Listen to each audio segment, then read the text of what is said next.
Agnès Touraine, bonjour. Bonjour. Donc, vous êtes présidente d'Acte 3 Consultant, administratrice de société et ex-présidente de l'IFA, l'Institut français des administrateurs, et ancien PDG de Vivendi Universal Publishing. Tout à fait. Aujourd'hui, on va parler d'un sujet qui vous tient à cœur, qui est la dissociation du rôle de président du conseil d'administration et de directeur général. Alors, Agnès, est-ce que cette dissociation est inévitable ? D'abord, elle est vraiment en cours. Depuis quelques années, on observe un mouvement de fond en France vers la dissociation. Alors, il faut peut-être rappeler, il y a en fait deux formes de dissociation. Il y a le conseil de surveillance et le directoire, oui, qui est particulièrement en œuvre dans les sociétés familiales. On estime qu'il y a à peu près 15%, c'est à peu près constant ça, de sociétés qui sont en dissociation conseil de surveillance directoire. Et puis, on a le conseil d'administration qui peut être soit non-IS, comme on dit, c'est-à-dire PDG, soit séparé, président et directeur général. Donc, conseil de surveillance directoire est à peu près stable. En revanche, la dissociation des conseils d'administration est en progression. C'est majoritaire depuis quelques années et ça va aller en croissance. Alors, pourquoi ? Ben voilà. Est-ce que c'est le sens de l'histoire ? Est-ce qu'on verra de moins en moins de PDG, en quelque sorte ? Oui, probablement. Pourquoi ? Parce que, d'une part, diriger un conseil, c'est en soi une tâche importante. Ça prend du temps d'organiser les travaux, de s'occuper des administrateurs, etc. Donc, il y a ce point-là. Et il y a le deuxième point aussi, qui est le pouvoir et le contre-pouvoir, qui est probablement le plus important tout de même. C'est-à-dire, c'est compliqué de se dire qu'on peut être à la fois en charge du conseil et à la fois, ce conseil peut évaluer le PDG qui est lui-même président. D'être jugé parti, en quelque sorte. D'être jugé parti. Donc, c'est un bon contre-pouvoir. Et puis, le troisième point qui est fondamental, c'est que les investisseurs le demandent de façon quasi unanime. Mais qu'est-ce qui leur prend aux investisseurs ? C'est pas tout à fait récent. Hein. D'abord parce que les anglo-saxons sont très friands de la séparation. Alors, il faut bien noter entre les Anglais, oui, et qui les sont Américains. 100% dissociés, 100%. Oui, 100%. Et c'est dans la loi ? Oui, c'est des bonnes pratiques. Il n'y a pas de loi. Enfin, pratiques. L'Angleterre, la gouvernance est très régie par la soft law, comme vous savez, oui. Par les codes. En revanche, aux États-Unis, c'est à peu près la même situation que nous. C'est-à-dire ça va plutôt vers la dissociation, mais ça évolue à peu près, on est à peu près au même rythme. Mais donc, les investisseurs en général souhaitent absolument aujourd'hui des dissociations et c'est une demande constante des proxy advisors, vous savez, ceux qui conseillent en vote les investisseurs. Donc, c'est un mouvement, je crois, relativement inéluctable. Si les investisseurs y ont intérêt, le souhaitent, c'est qu'ils y ont intérêt. Et s'ils y ont intérêt, ça veut dire que l'entreprise serait donc plus performante économiquement ? Elle serait probablement plus performante. Et encore une fois, on est tous convaincus, moi je suis convaincue, j'espère que vous l'êtes, qu'une bonne gouvernance est un atout de compétitivité. Autrement dit, avoir vraiment un conseil d'administration efficace, efficient, courageux et qui s'occupe des questions, encore une fois, stratégiques, qui est son premier rôle, questions de nomination, des questions de contrôle, doit être aujourd'hui pleinement efficace pour, encore une fois, donner un avantage à l'entreprise. Donc, ça demande un président qui anime ce conseil et un directeur général qui, lui, opère, si je puis dire, à les fonctions opératoires de l'entreprise.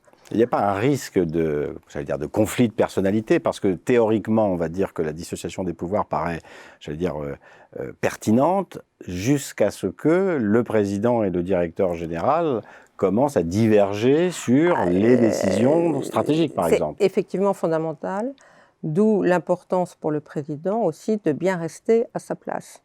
Donc il y a une tentation, comme il peut y avoir une tentation pour les administrateurs de faire de l'opérationnel, il est très important que le président comprenne bien son rôle, et un de ses rôles, bien entendu, c'est l'animation du conseil, mais aussi les relations avec le directeur général.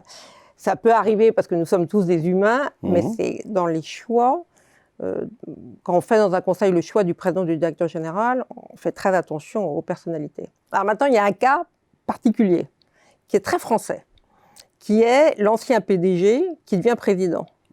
D'accord ? On le voit dans L'Oréal en ce moment. Absolument. Voilà.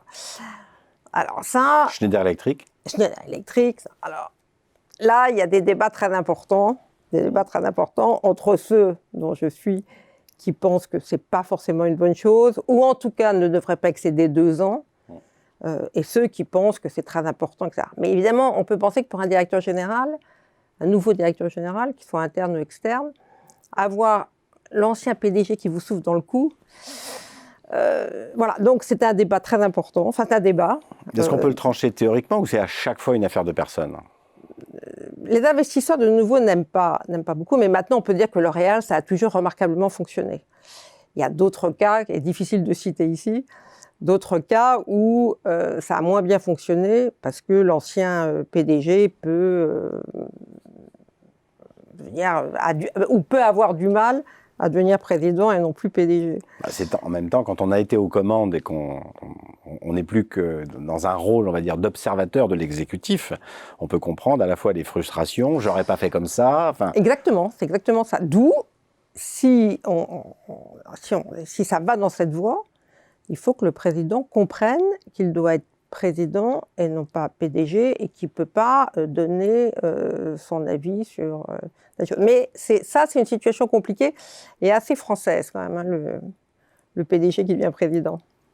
Et est-ce que cette situation très française est compatible finalement avec des entreprises qui sont à la fois multinationales, sous le joug d'investisseurs dont certains sont activistes et qui peuvent, à travers ce projet de dissociation, trouver là un moyen de renforcer leur prise de position, leur effet d'influence? Non, là je crois que d'abord c'est pas sous le joug des investisseurs. Les investisseurs sont quand même... Enfin, toute la théorie dit que l'entreprise leur appartient en partie. Ouais. Ça, on pourra en discuter. C'est une vraie question. À qui appartient l'entreprise? On avait parlé de ça. C'est pas gagné. Ça, on pourra en parler. Non, je crois qu'encore une fois, c'est une vraie logique. Il n'y a pas de... Je ne crois pas qu'il y ait de raison cachée. Encore une fois, ça me paraît logique en pouvoir et contre-pouvoir, que ça ne soit pas le même, qu'assure l'exercice de l'entreprise et son contrôle. Enfin, moi, ça me paraît assez évident. Ce n'est pas évident pour tout le monde, parce qu'il y a des débats, ça progresse, je pense que c'est le sens de l'histoire. Et en plus, on est simplement dans des environnements beaucoup plus compliqués qu'avant. Les questions, moi je vois dans les conseils, d'abord les conseils travaillent vraiment aujourd'hui, encore une fois, on a une révolution de la gouvernance en France, et les conseils travaillent vraiment, font face à... C'est la fin du pantouflage. Ah, complet. Hein, complet. Ah non, je crois vraiment que, ne serait-ce que par les femmes. Parce que, enfin, le pantouflage, surtout la connivence. Vous savez, avant... ce qui était l'idée derrière. Voilà, hein. qu'on appelle le All Boy Club. Ouais, exactement. Là, c'est vraiment terminé. Et on le voit en ce moment, d'ailleurs, quand vous voyez les conseils qui doivent se prononcer en ce moment, quand même, sur... il y a beaucoup d'entreprises qui font face à des décisions difficiles. Donc, je crois que c'est normal, pour avoir un conseil efficace et efficient, d'avoir une dissociation. Et j'espère que ça va, je suis sûre, quasiment sûre, que ça va continuer. Eh bien, nous le souhaitons. Merci beaucoup, Agnès Touraine, et à bientôt. À bientôt.